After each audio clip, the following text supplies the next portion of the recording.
Бакунин-первый панк Европы. Он скажет: так вы рабы, а не граждане. И никакая это не демократия. Самым безответственным поступком, который может совершить человек, является законный брак. На протяжении тысячи лет в России существовал тихий, спрятанный социализм за фасадом самодержавия.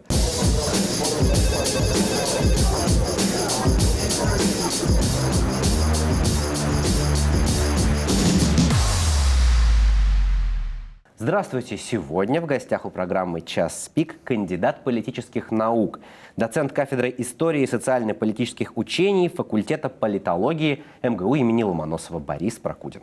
Здравствуйте, Борис Александрович. Добрый день. Здрасте. Тема нашей сегодняшней беседы такая волнующая, я бы сказал, даже словом Станиславского волнительная. Анархизм. Истоки русского анархизма. Мы поговорим о Кропоткине, Бакунине и так далее, и так далее. В общем, об очень интересном, но очень далеком. Поэтому первым вопросом я бы хотел коснуться актуальной повестки дня. Это дело Сети. 10 февраля Приволжский окружной военный суд в Пензе приговорил анархистов к срокам от 6 до 18 лет за создание террористической организации. Пишет газета «Коммерсант», но и многие другие. Во-первых, хотел спросить, следите ли вы за этим делом? И я бы хотел такой комментарий политологического характера. Что ж теперь в России анархистам быть это противозаконно? Вы знаете, с одной стороны, прежде всего я хотел сказать, что я не очень слежу за этим делом, и хорошо было бы за ним следить повнимательней. А плохо я слежу, потому что в основном занимаюсь историей, социально-политической мыслью 19 и начала 20 века. И именно поэтому в контексте дела Сети у меня сразу возникают некоторые исторические параллели. Например, в 1830-е годы, не помню точно год, молодого Александра Ивановича Герцена, который создаст потом теорию русского крестьянского социализма, его сразу после того, как он окончил университет, Московский университет, его отправили в ссылку за пение возмутительных песен. Никаких возмутительных песен он не пел, и даже, в общем, не знал тех студентов, которые пели возмутительные песни и были арестованы по делу людей, певших в Москве крамольные песни. Но важно, как шел процесс по этому делу. Человек, который этот процесс вел, когда уже выносилось обвинение, предложил следующий обвинительный текст. Он сказал, что, читая письма, переписку Герцена и Огарева и вообще вникая в дело, он понял, что мысли, которые Герцен высказывал, еще не являются крамольными. Но в своем развитии они могут достичь такой крамолы, которую мы уже должны остановить. То есть то, что Герцена отправили, сначала на 9 месяцев посадили в тюрьму, а потом отправили в ссылку на 4 года, было как бы превентивным наказанием. Было наказанием за то, что он не делал, но, судя по всему, сделать мог. Вот таким же образом я воспринимаю и дело Сети, и здесь я вижу непосредственную какую-то историческую параллель.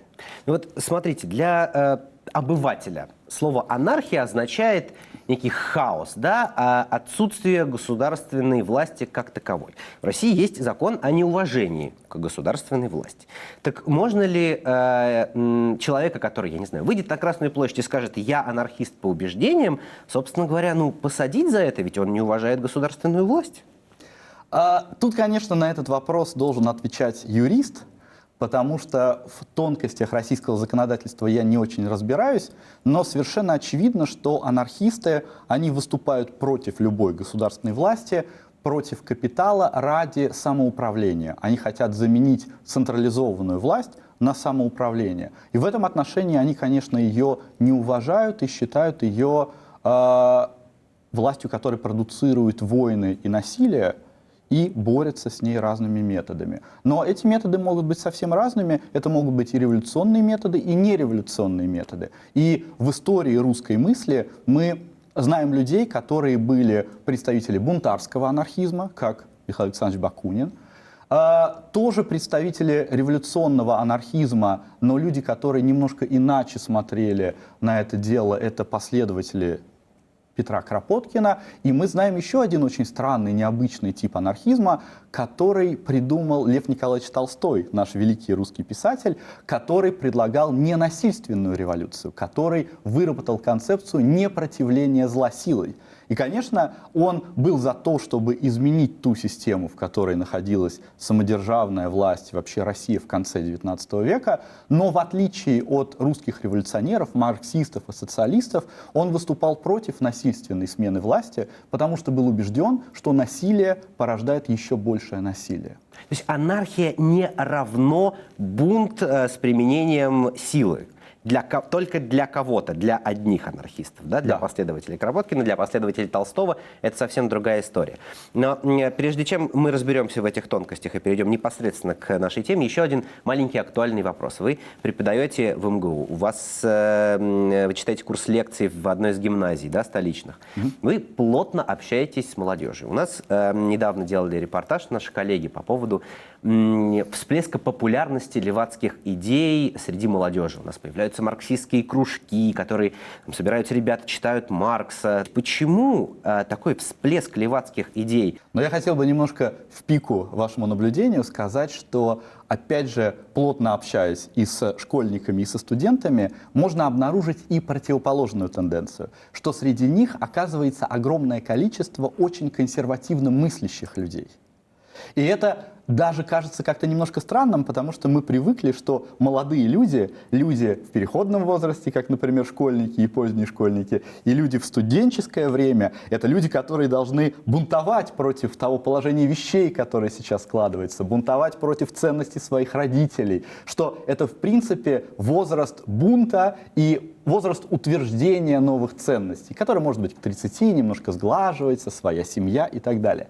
Но мы наблюдаем, я в частности наблюдаю, что среди этих молодых людей очень много консервативно мыслящих ребят, которые оказываются смешным образом консервативней и меня даже, и консервативней своих родителей. Их родители, воспитанные, прожившие какое-то долгое время в странное время 90-х, когда можно было все, когда все ценности поехали, когда было совсем непонятно, что хорошо, что плохо, и надо было как-то выживать и строить свое представление о действительности, вот эти люди гораздо менее консервативны, чем их дети. Отвечая на ваш вопрос, хочу сказать, что, очевидно, в обществе среди молодых людей достаточно много и консервативно мыслящих, и вот левацки мыслящих ребят. И мне кажется, что понятно, почему радикализируются и те, и другие. Точнее, и тех, и других становится больше. Потому что тех, кто интересуется левацкими идеями, конечно, я думаю, не устраивает капиталистическая система и то, что нас окружает, олигархия, капитализм, вот все то, о чем говорят левые, они как-то постепенно начинают на себе чувствовать и понимают, что это неправильно, неинтересно, несовременно, не соответствует, может быть, духу справедливости. И с этим нужно что-то делать, с этим нужно как-то бороться. А молодые люди консервативные, они, наоборот, как-то в пику, может быть, своим родителям, может быть, таким образом реализуется проблема отцов и детей. Они считают, что нам нужно большее внимание обратить на семейные ценности, может быть, обратиться к религии и так далее. И это, безусловно, как мне кажется, не связано ни с какой государственной пропагандой. Просто они понимают, что их бунт против родителей – это консервативный бунт против более либеральных родителей. Упомянули вы отцов и детей. Давайте тогда начнем чуть-чуть не с анархизма, а с нигилизма. На мой взгляд, на мой непрофессиональный взгляд, эти понятия, особенно в нашем русском менталитете, они схожи. Нигилизм, у Тургенева мы все помним Базарова, человек, отрицающий все на свете, в дурацкой шляпе и так далее, и так далее. Костюмчик, который стали носить там бесконечные студенты в XIX веке. Чем так было привлекательно в XIX веке все отрицать? Чем так не нравилась окружающая действительность? Что так все плохо жили, что Базаров стал, ну, собственно говоря, кумиром, да, вот молодежи в середине 19 века? Вы знаете, у меня ответ на этот вопрос есть немножко, скорее, не исторический, не с точки зрения социально-экономической жизни и политической жизни русского общества первой половины XIX века. У меня ответ на этот вопрос скорее литературный. Дело в том, что с самого начала века русская литература породила большое количество лишних людей, то есть неких персонажей, которые, опять же, реагируя на некий застой Николаевской России, еще сначала не Николаевской, но прежде всего Николаевской, потому что русская литература появляется 20-е, 30-е и дальше. Так вот, реагируя на этот застой Николаевской России, скорее выбирали путь эскаписта.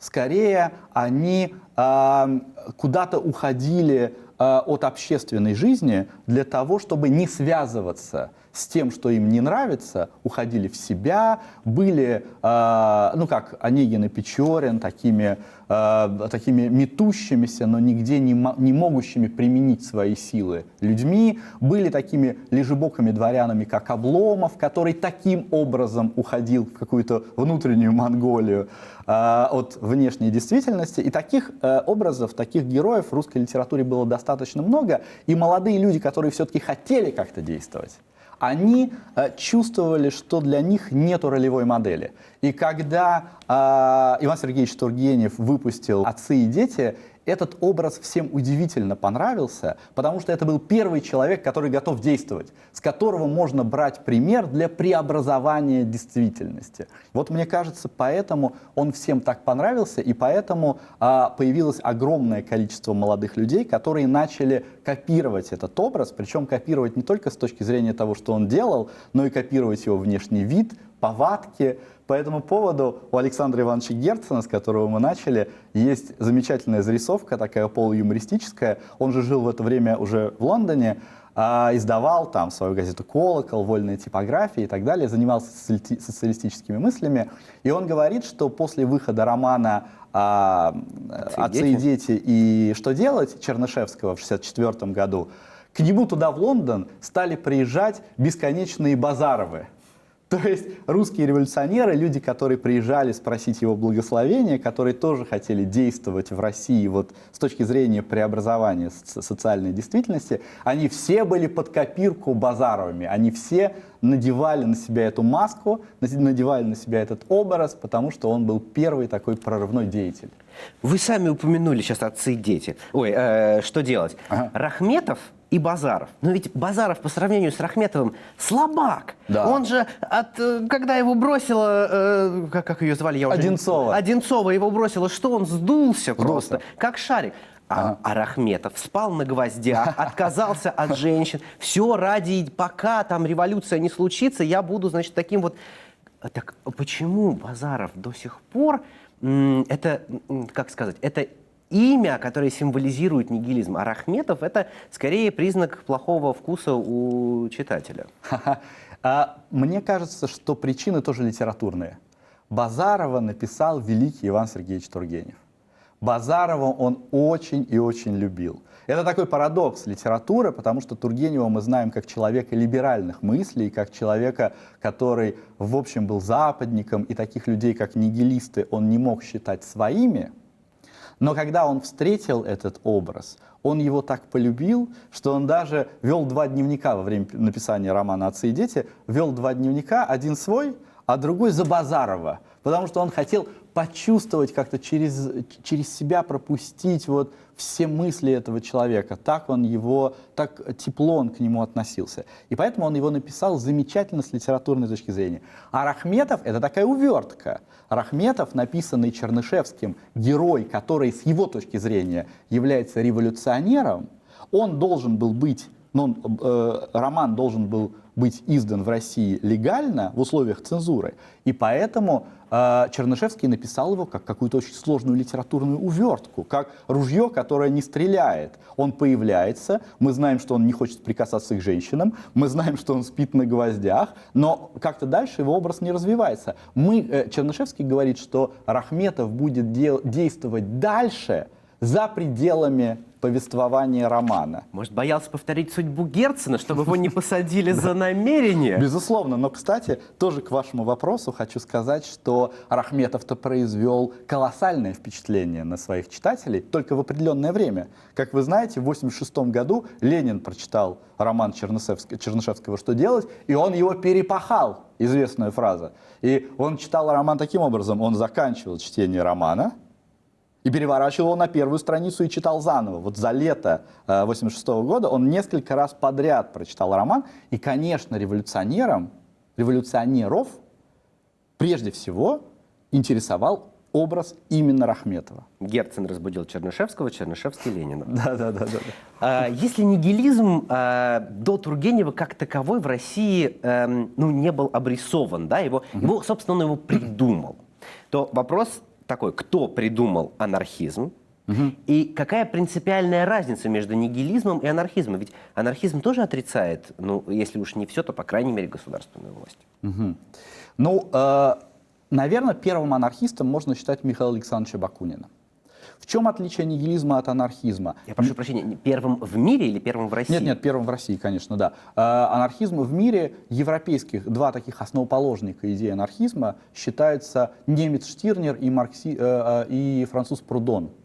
Они написали в 1940 и 1944 году свои главные произведения, а Бакунин начнет писать, он тоже в районе этих годов пишет, но он и общается с Прудоном. В общем, они параллельно создают свои анархистские концепции, но если задаваться вопросом, чем отличается анархизм от нигилизма, тем, что у анархизма все-таки есть революционная программа. Нигилизм — это направление, которое предполагает чистое отрицание. Нигилисты и Базаров лучше всего это сформулировал. Он сказал, что сейчас время расчистки места. Новые поколения придут, которые построят новую социальную действительность, а наше дело расчистить ее от того, что должно отмереть, от того, что неправильно, от того, что фальшиво, лживо в нашей социальной действительности. Поэтому нигилизм — это скорее концепция, которая отрицает, она построена исключительно на отрицании. А анархизм уже предполагает некую политическую программу и предполагает некий образ будущего. И образ будущего анархизма — это образ будущего, в котором не будет централизованных государств, в котором централизованное государство сменяется самоуправлением. Но государство как таковое все равно будет. Границы государственные, я не знаю, полиция, чиновники. Это все предполагалось? Не совсем. Если говорить о представлении Бакунина, как может быть устроен в идеале мир вообще, он считал, что после какой-то мировой революции, которая разрушит все централизованные государства, будет создана некая федерация. Причем это будет мировая федерация. И он говорил, что эта федерация будет вот так вот устроена многоступенчато. Сначала будет федерация свободных общин, потому что такая общественная единица — это община. Федерации свободных общин будут объединяться в провинции, провинции в нации, нации в Соединенные Штаты Европы и потом уже в Соединенные Штаты мира. Не будет границ, не будет таких государственных границ, как мы знаем, будут границы только вот этих мелких общин, хозяйственных объединений, но они тоже будут условными, они будут не такими границами, как границы государств, которые мы знали раньше, просто общины будут объединяться в какие-то организации выше. Удивительно, вот вы сейчас говорите, у меня некий когнитивный диссонанс создается в голове. И Бакунин, и Кропоткин, его последователи, это представители богатого, высшего уровня дворянства. Кто-то из них был князем, кто-то там графом, да. Деньги есть, шампанское течет рекой. В общем, все неплохо. И тут такие кардинальные революционные идеи. У того же, я не знаю, там, у Толстого не настолько это все революционно было, хотя он тоже был графом, правда, чуть попозже, но неважно. Так это только Бакунин и Кропоткин такие вот из нашей верхушки разделяли эту идею? Или это было популярно среди нашего властимущего класса, будем так говорить? Безусловно, среди властимущего класса эти идеи популярны не были. Но мне кажется интересным вопрос, почему все-таки среди анархистов так много людей столь родовитых? Потому что, действительно, правильно вы говорите, Бакунин был из очень богатого дворянского рода, Кропоткин был князем, самым родовитым, Толстой был графом.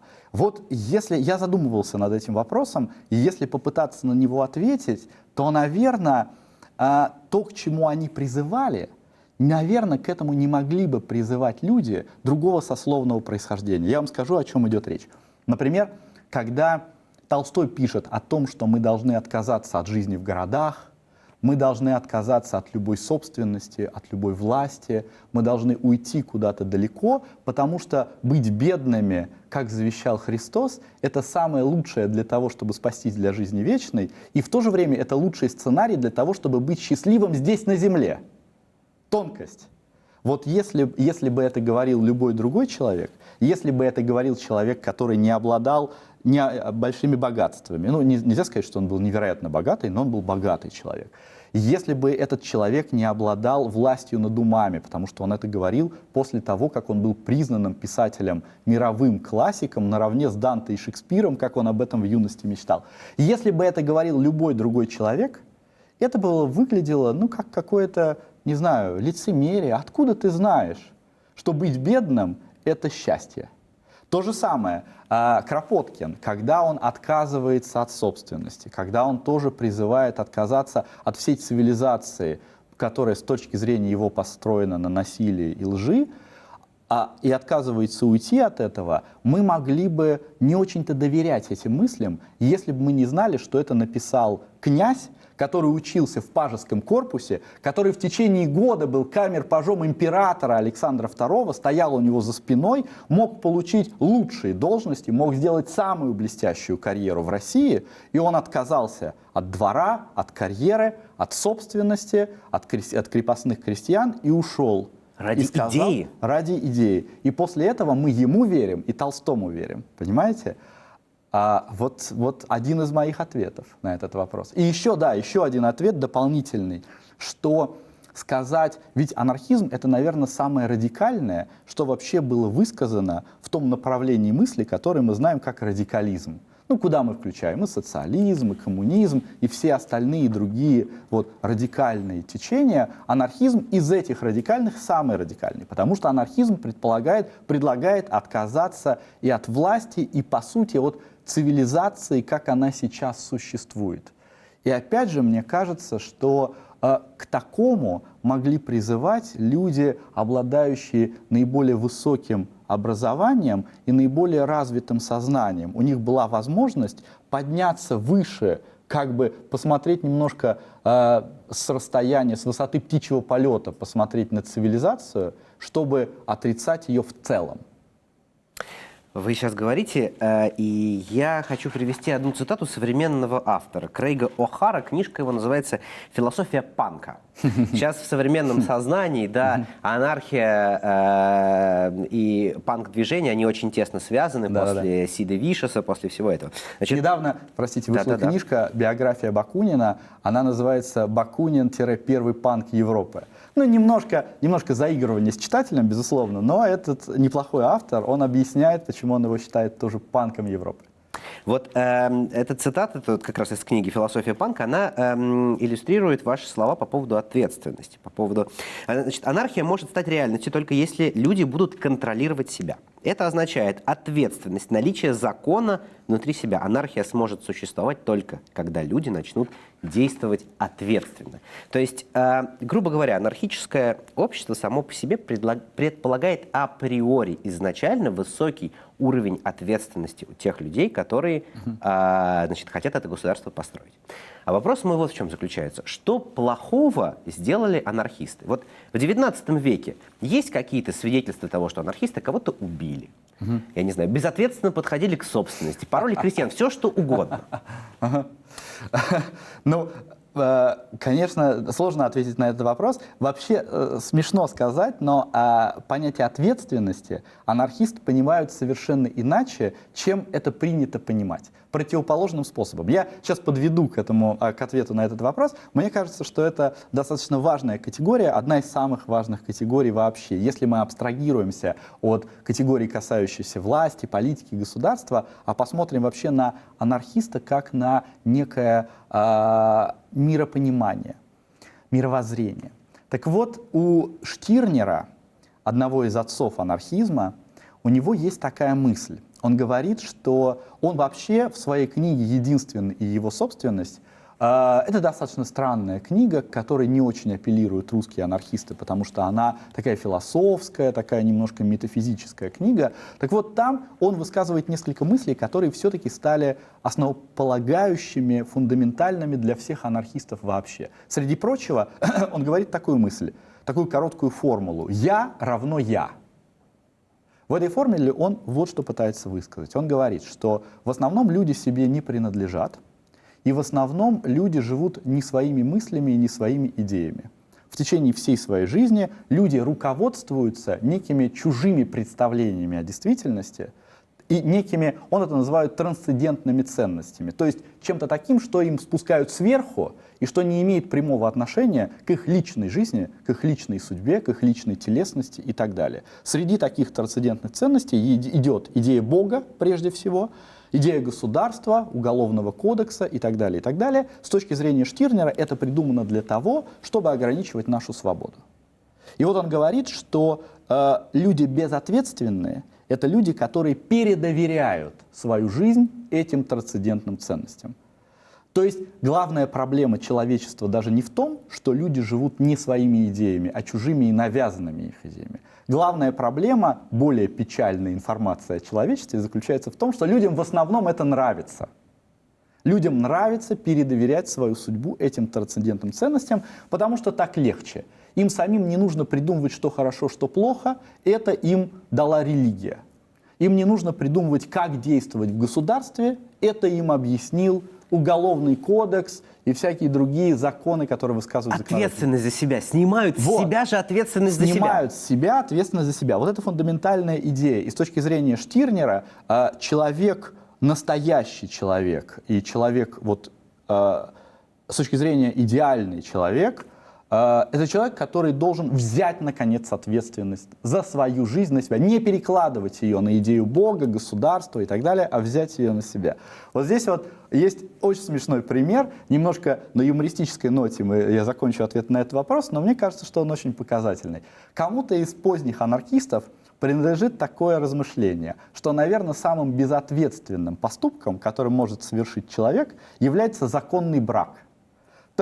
То есть мы привыкли к тому, что если живут молодой человек и девушка и не вступают в законный брак, им говорят: вы живете безответственно, вот уже станьте ответственными людьми. А они говорят, анархисты говорят наоборот, что это самый безответственный поступок, который можно себе представить. Почему? Вот представьте себе. Молодой человек и девушка познакомились друг с другом. Они друг другу понравились, они ходили в кино, в кафетерий. А потом они целовались под каким-нибудь фонарем на станции Новогиреево. И вот они решили объединить свои судьбы, съехаться вместе. И первое, что они сделали, когда создали вот этот вот свой маленький хрупкий мирок, они взяли 2 паспорта и пошли в ЗАГС и принесли свои самые нежные, самые хрупкие свои чувства, они принесли холодному Левиафану для того, чтобы он их зарегистрировал. Ведь официальный брак — это что такое с точки зрения анархистов? Это, как бы это сказать, это попытка только что вступивших в брак людей защититься друг от друга посредством государства. Потому что если, например, в этой паре родился ребенок, а муж решил уйти, то он по закону должен платить алименты. Если бы он не вступал в законный брак, он, в общем, и не должен это платить. Или если они в браке нажили совместное имущество, то при разводе они по закону должны это делить. И государство будет определять, сколько один или другой получит. В результате оказывается, что люди настолько не доверяют друг другу, что они вступают в законный брак и относят свои паспорта в ЗАГС. И если бы люди были ответственные, то они, конечно бы, и с одной стороны ответственные, с другой стороны доверяли друг другу и чувствовали друг с другом себя в безопасности, то они, конечно бы, такой глупостью, как законный брак, не занимались. Понимаете? То есть ответственность, она как бы, эта категория переворачивается, и анархисты ее понимают абсолютно наоборот. Но такое ощущение, что ответственность нужна только одному участнику этого тандема, потому что, ну вот если про сегодняшний день, это не совсем прекрасный пример, но если там говорить о 19 веке, когда женщины не могли работать, да, не могли практически... У нас первое высшее образование у женщин там в середине или даже там в третьей 19 века появилось. появилась. Это нужно было обезопасить женщину Да. от ухода мужчин. Согласен, согласен. Этот пример, он такой немножко... Но сейчас он прекрасный. Сейчас же все у нас хорошо в этом отношении.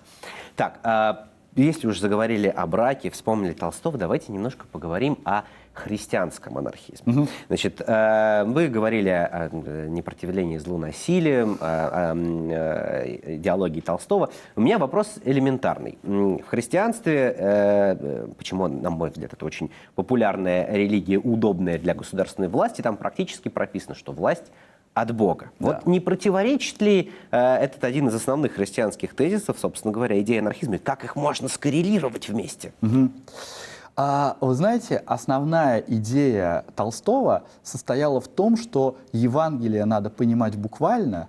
У него была идея, вообще это его представление о политике и об анархизме является последствием его богоискания.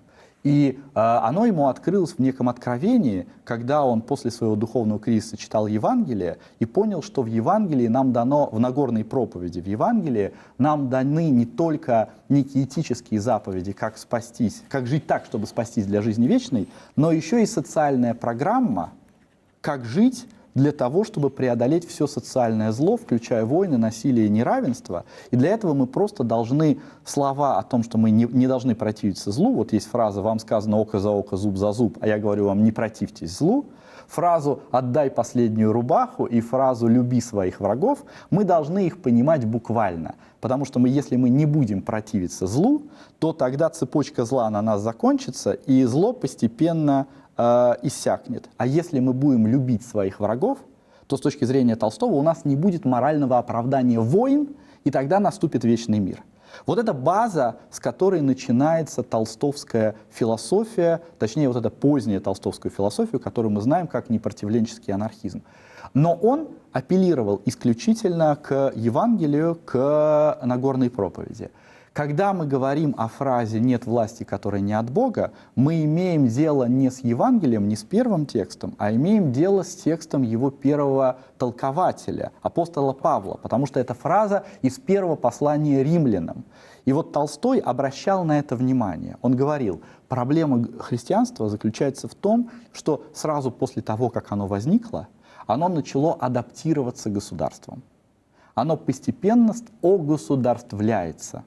И вот это огосударствление христианства мы увидим и в святоотеческой литературе, потому что, например, на Византийском Востоке возникает идея симфонии властей, о которой вы слышали. Симфония властей обозначает некоторая совместная деятельность религиозной, то есть духовной власти и власти светской. На католическом Западе возникает концепция двух мечей, которая, в принципе, обозначает примерно то же самое. И также возникает самый первый человек, который каким-то образом трактовал эти идеи, самые первые люди-апостолы. Вот апостол Павел в первом послании римлянам говорит, что нет власти, которая не от Бога. И Толстой нас обращает именно на эту фразу наше внимание. Он говорит, вот посмотрите, в Евангелии сказано «отдайте Богу Богова, а кесарю кесарева». И это обозначает, что мы должны просто разделять нашу социальную жизнь и религиозную, не должны их смешивать. А апостол Павел говорит, нет власти, которая не от Бога. Есть между этими двумя фразами какая-то логическая связь? Нету. И вообще можно сказать, что вторая фраза, она немножко как будто из другого контекста. Она как будто прямого отношения к Евангелию не имеет, а имеет уже к его социальной версии. И вот Толстой, по сути дела, конфликтовал вот со всеми святоотеческими трактовками и вообще со всеми трактовками Евангелия. И он говорил, что Евангелие не нужно трактовать, его нужно воспринимать буквально, потому что там есть социальная программа. Как вы считаете, крестьянская община, церковная община, особенно там во второй половине XIX века, это можно назвать примером анархистского, сообщества, уж не общества, а сообщества, самоуправляемого? Конечно. Существует церковь, они сами приносят взносы, они сами там регулируют все-все-все. В крестьянской общине. Можно ли назвать это одним из первых примеров анархистского сообщества? Безусловно, безусловно. Вообще русская сельская община для радикальной мысли в России это... я не знаю, это какой даже эпитет привести русской сельской общины. Это нечто такое, с чем все русские радикалы связывали свои мечты о светлом будущем. Потому что впервые о русской сельской общине заговорил Герцен, и он сказал, что русский социализм отличается от европейского тем, что социальной базой нашей революции, социальной базой нашего социализма должна стать русская сельская община.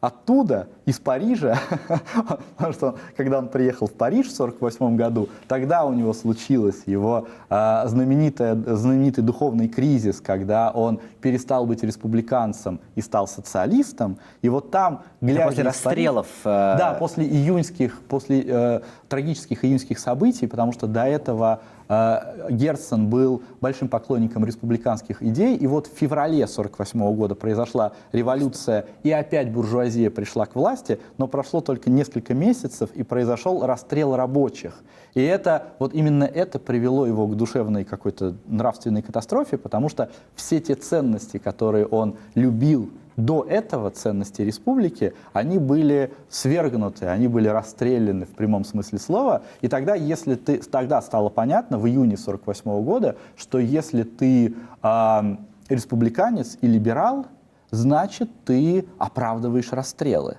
И Герцен не мог с этим смириться и сказал, что если я и буду в политическом плане с этого момента кого-то поддерживать, то я буду поддерживать этих работяг, крестьян, рабочих, а не буржуазию, которая уже может расстреливать людей. Так вот, в этот момент, в 1948 году, он присмотрелся к тому, в поисках нового идеала для себя, он присмотрелся к России и увидел там русскую сельскую общину.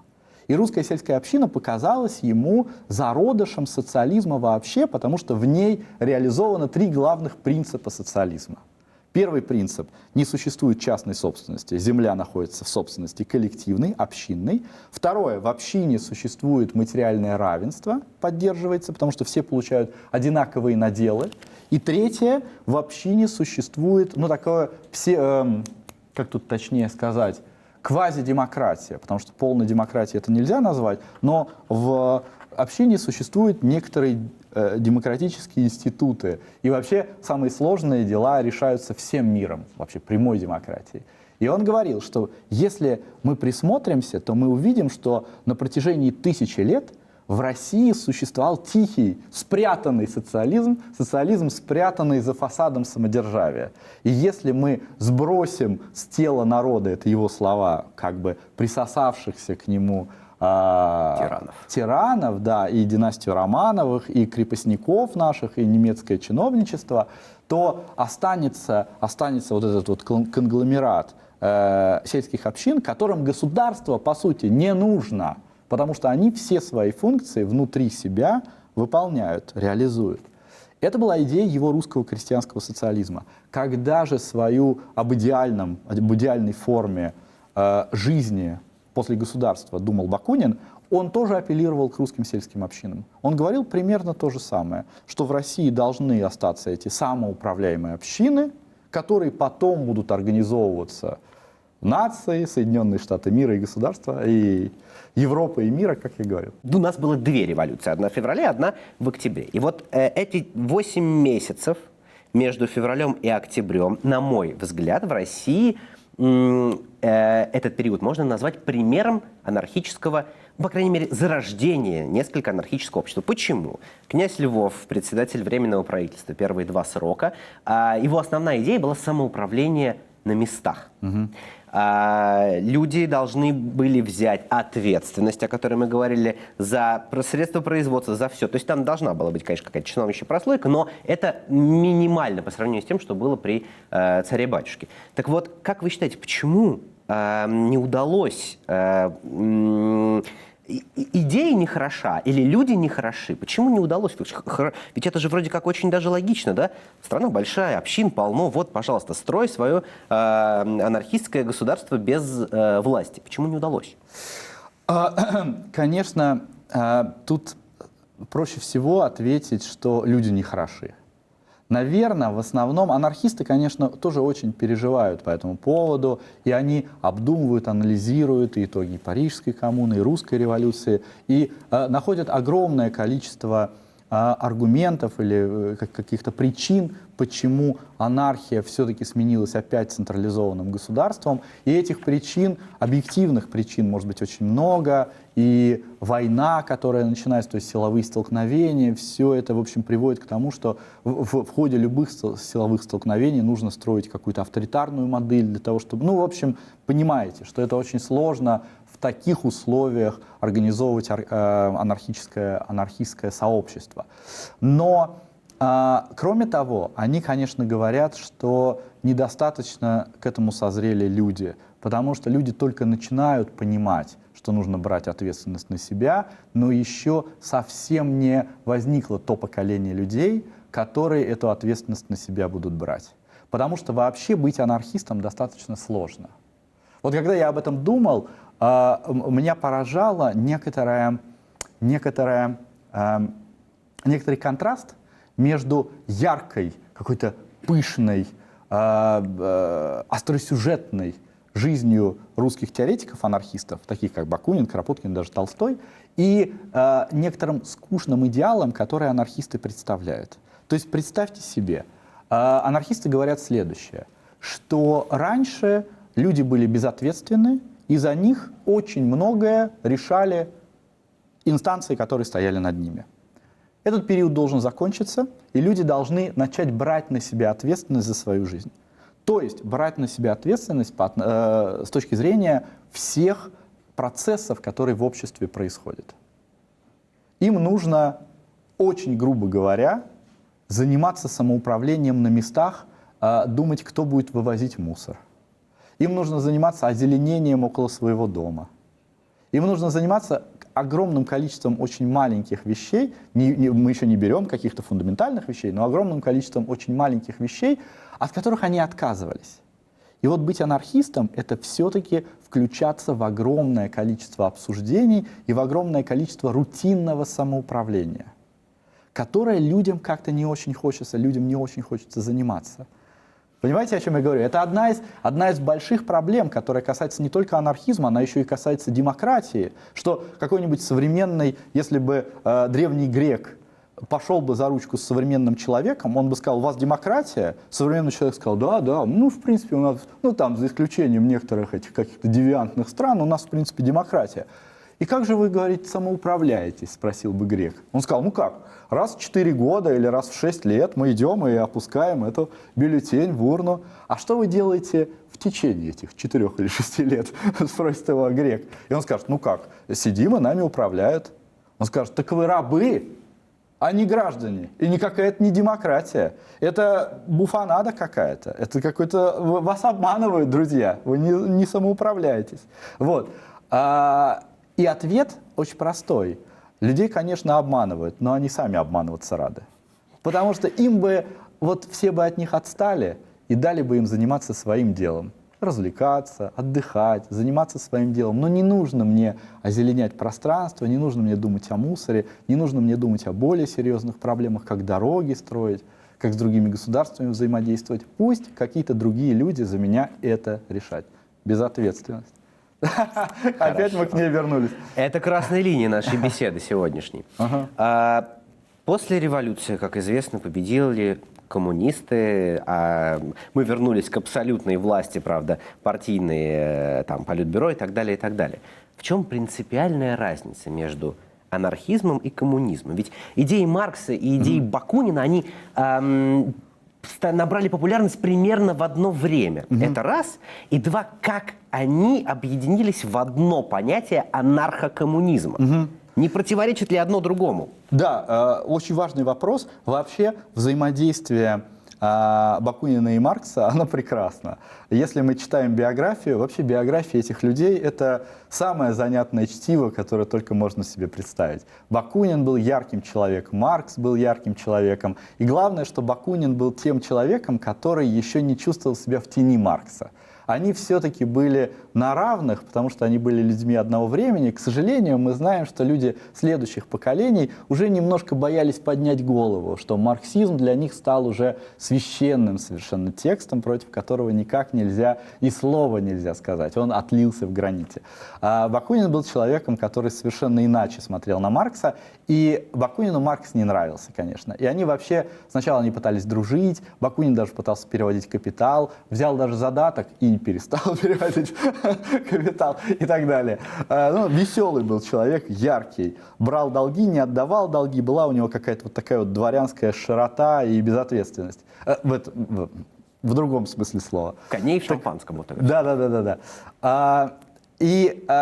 Они, конечно, много друг о друга плохих вещей сказали, но мне кажется, что Бакунин сказал о Марксе несколько гениальных совершенно вещей, которые мы даже не на рациональном уровне, а на уровне интуитивном понимаем. Например, Бакунин сказал: Маркс почему-то считает, что мы можем построить свободу через диктатуру. Ну, потому что для того, чтобы перейти к следующей формации, точнее, от социализма к коммунизму, нужно же пройти этап диктатуры пролетариата. Бакунин говорит, неужели ему, этому немцу, не приходит в голову, что эта диктатура пролетариата убьет все самое лучшее? Как можно свободу построить через диктатуру? Это же нонсенс. Вот. Но даже не это самое главное. Они совершенно по-разному, как мне кажется, относились к человеку. Вот это фундаментально. Для Маркса человек вообще был не очень значимой категорией. И для марксизма человек не очень значимая категория, потому что не люди управляют историей. В манифесте Коммунистической партии написано первой фразой, что история движется борьбой классов. То есть единственный актор, который производит некое изменение, исторический процесс, это классы. И человек интересен только тем, что он является представителем того или иного классового сознания, носителем того или иного классового сознания. А конкретный человек никому не интересен в марксизме. Вот Бакунин и анархисты совсем иначе понимают человека. Они все-таки ему гораздо в большей степени доверяют, и в этом смысле они гораздо более демократичны. Анархисты считают, что человек разумен. Хоть он и безответственен, мы с этим что-то сделаем, мы с этим поборемся, но человек разумен, и он сам может построить некое самоуправление на идеалах справедливости и гармонии. Потом, это уже говорил не Бакунин, а в основном это говорил князь Кропоткин, что человек носит в себе инстинкт взаимопомощи и солидарности. И только централизованное государство не дает возможности этому инстинкту как-то в наибольшей степени раскрыться и дать построить справедливое общество. Но человек, конкретный человек, носитель и разума, и взаимопомощи, и солидарности. Вот в этом, мне кажется, фундаментальное отличие марксизма от анархизма. И самое последнее. Очень много Бакунин говорил про Маркса и очень часто его называл государственником. Марксу это очень не нравилось, но Бакунин его называл государственником. Он говорил, Маркс хочет для того, чтобы избавиться от государства, он хочет построить государство. Вот этот вот парадоксальный тезис, который мы потом увидим у Ленина в работе «Государство и революция», что в период отмирания государства, государство усиливается. Ну, то есть перед тем, как отмирать, государство усиливается как раз в период диктатуры пролетариата. И Бакунин говорит, как государство может отмереть, если оно усилится. Тоже. С точки зрения марксизма это все объясняется. С точки зрения марксизма то, что говорит Бакунин, это школьный бред. Но с интуитивной точки зрения мы чувствуем, что, может быть, на стороне Бакунина чуть больше правоты. Вот так. А как насчет научной, я имею в виду биологической точки зрения? Как дарвинизм и вообще теория Дарвина, которая появилась как раз в период расцвета идеи анархизма и коммунизма, коррелируется с идеей анархии? Вообще повлияла ли дарвиновская теория на анархистов? Здесь, конечно, мы должны говорить о Кропоткине. Кропоткин – это удивительный человек. Он отличается от Бакунина тем, что он видел себя естествоиспытателем. Бакунин все-таки строил свои анархистские представления на идеалистической философии. Для него важную роль имел Гегель, все остальные философы, немецкие философы, у которых он брал какие-то идеи. И, в общем, его концепция построена вот на базе этой идеалистической философии. Кропоткин нам важен и интересен и представляет собой невероятно важную веху в истории анархизма тем, что он пытался, естественно, научно построить анархистскую концепцию. И вот эта вот его, естественно, научная концепция строилась как раз на на неком биологическом тезисе. Он наблюдал жизнь животных. Когда он служил в казачьем амурском войске, он наблюдал жизнь животных и увидел, что среди животных доминирует отношение взаимопомощи. Он писал, что в Сибири, в местах, где может пройти недельный ливень, и оставить болото размером со среднее европейское государство, я не видел борьбы, внутривидовой борьбы, о которой так много пишет Дарвин, а я видел взаимопомощь. Собственно говоря, он об этом начал писать именно потому, что в 1860 году по-русски вышла работа «Происхождение видов» Дарвина, и он, находясь в Сибири, увидел, что главный тезис Дарвина не работает, а что среди животных доминирует поведение, которое противоположно вообще всему этому тезису Дарвина. Но он не стал антидарвинистом, он сказал, что на самом деле мы не можем сказать точно, чего в жизни животных больше – борьбы или взаимопомощи. Совершенно очевидно, что и борьба есть, и взаимопомощь есть. Но мне кажется, говорит Кропоткин, и мои наблюдения за животными показали, что те животные, которые выбирают путь взаимопомощи, они в перспективе, они лучше развиваются и лучше приспосабливаются. И вот этот тезис биологический, он перенес и на социальный мир, и на людей. И он сказал в своей знаменитой работе 1902 года «Взаимопомощь как фактор эволюции», он описал примеры взаимопомощи и в человеческом сообществе на этапе дикости, на этапе варварства, на этапе средневекового города и современного его города. И ему казалось, что именно взаимопомощь, которая на всех этих периодах проявляется, она давала возможность развиваться, прогрессировать обществу. Приспосабливаться. Да. Выживает самый приспосабливающийся, не сильнейший, а именно тот, кто умеет приспособиться. И эта взаимопомощь помогает приспособиться. И очень важно, он говорил, что некое развитие, вот то, что мы подразумеваем под прогрессом, оно закончилось вот на очередном этапе где-то в районе 15 века, когда все европейские государства начали, пренебрегая принципами федерализма, постепенно становиться централизованными. То есть он не выступал против государства с момента его возникновения, он выступал прежде всего против централизованного государства. Его идея состояла в том, что когда возникает централизованное государство, человек уже перестает быть, опять же, ответственным за свою жизнь.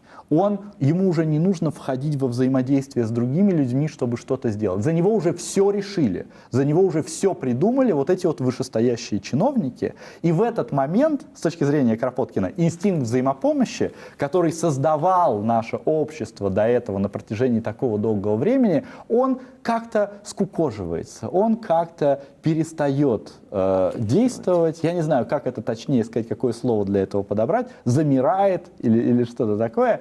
Вот. И если мы уничтожим централизованное государство, вот отсюда начинается его революционная программа, если мы уничтожим централизованное государство, то этот принцип взаимопомощи вновь раскроется и даст возможность построить не какое-то общество войны всех против всех, как полагают люди, которые считают, что уничтожение государства приведет к общей войне, а наоборот, общество более справедливое, потому что оно будет построено по принципу взаимопомощи и солидарности. Это было замечательное интервью. Спасибо вам огромное. Спасибо вам большое. Сегодня в гостях у программы «Час пик» был доцент кафедры истории и социально-политических учений факультета политологии МГУ имени Ломоносовой, кандидат политологических наук Борис Прокудин.